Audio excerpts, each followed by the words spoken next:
Bonjour et bienvenue dans Objectif Sérénité. Je suis Marianne, coach personnel et professionnel certifié et je vous accompagne pour vous aider à mieux vous connaître. Au programme de ce podcast, des idées reçues à casser, des conseils et des astuces pour mieux vous comprendre et gagner en confiance. On parlera aussi d'objectifs, d'organisation, d'hygiène de vie, bref, de plein de sujets essentiels pour atteindre plus de sérénité. Bonne écoute!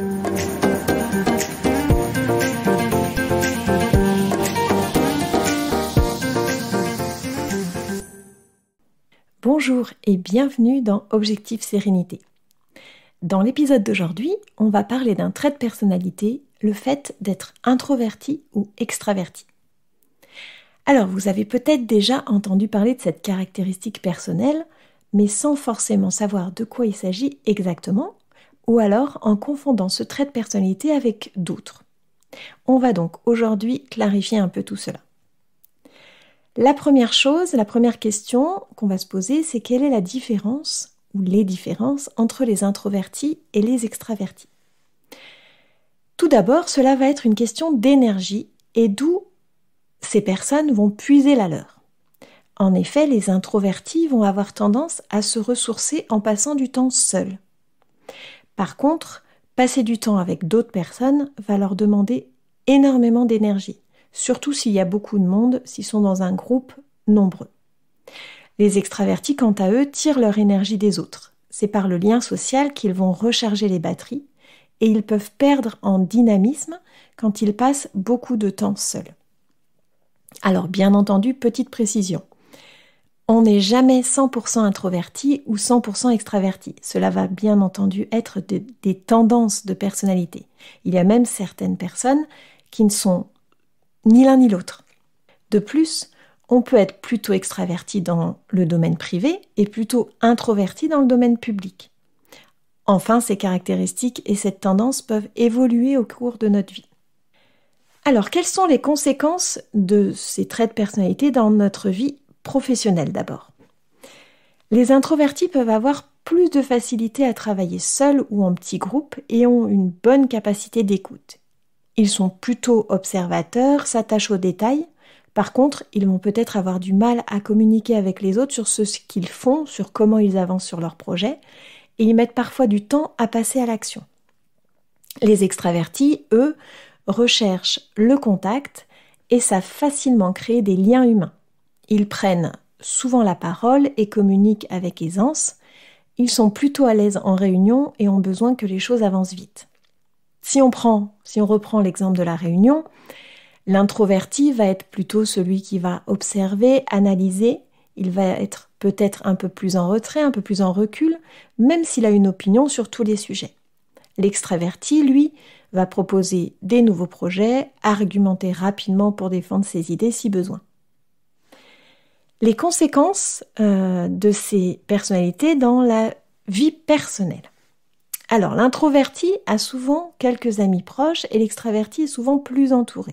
Encore une fois, c'est une tendance, bien sûr. L'introverti aime peu les conflits et aime rentrer dans des débats assez profonds.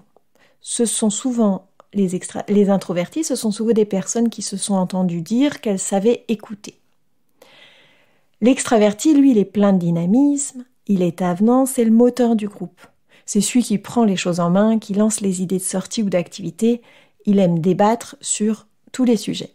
Alors bien entendu, tout ce que je viens de dire, je le répète, ce sont des tendances et des polarités. On peut bien entendu se retrouver dans les deux catégories selon les situations.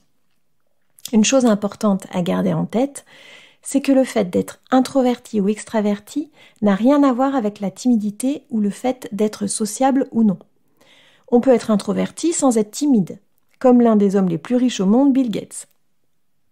Maintenant qu'on a compris quelles étaient les différences entre ces deux traits de personnalité, à quoi ça va nous servir de connaître cela ? Eh bien, ça va nous servir à valoriser qui l'on est et à valoriser également les autres. Dans notre société, on a tendance à mettre en avant la productivité et l'action. Les extravertis sont donc souvent valorisés, alors que les introvertis vont être perçus parfois comme froids et distants. Pourtant, les deux se complètent souvent. Un exemple assez parlant, Steve Wozniak, qui était un introverti, a inventé le premier ordinateur Apple seul dans son garage. Mais quand il a rejoint l'extraverti Steve Jobs, ils ont créé l'une des entreprises les plus renommées et identifiables au monde. Donc savoir distinguer ce trait de personnalité chez nous permet de mieux se connaître soi-même et d'apprendre à s'écouter. La personne introvertie ne va pas se couper de toute relation sociale, bien entendu, parce qu'elle en a également besoin. Par contre, elle peut apprendre, par exemple, à s'éclipser d'une soirée quelques minutes si elle a besoin de recharger les batteries, de se ressourcer. Et si vous êtes manager, l'idée est de donner à vos collaborateurs les moyens de s'épanouir selon leurs spécificités. Inutile de pousser un introverti à s'extérioriser, ça ne fonctionnera pas. Essayez plutôt de développer au mieux le potentiel de chacun pour qu'ils puissent travailler ensemble en harmonie. Je vous remercie d'avoir écouté cet épisode. S'il vous a plu, s'il vous a intéressé, n'oubliez pas de mettre un avis sur Apple Podcast, Spotify ou sur votre plateforme d'écoute préférée si celle-ci le permet et de vous abonner si cela n'était pas encore fait. Dites-moi sur Instagram, sur mon compte prayana.coaching, si vous vous sentez plutôt introverti ou extraverti et pourquoi. Et profitez-en pour vous abonner afin d'accéder à encore plus d'informations, de conseils et d'astuces. Enfin, si vous avez envie d'aller plus loin et que vous avez besoin d'aide pour prendre confiance en vous et vous accepter tel que vous êtes, contactez-moi via le formulaire de mon site. Le lien sera dans le descriptif de l'épisode. Je vous remercie pour votre écoute et je vous souhaite une très belle journée. À bientôt!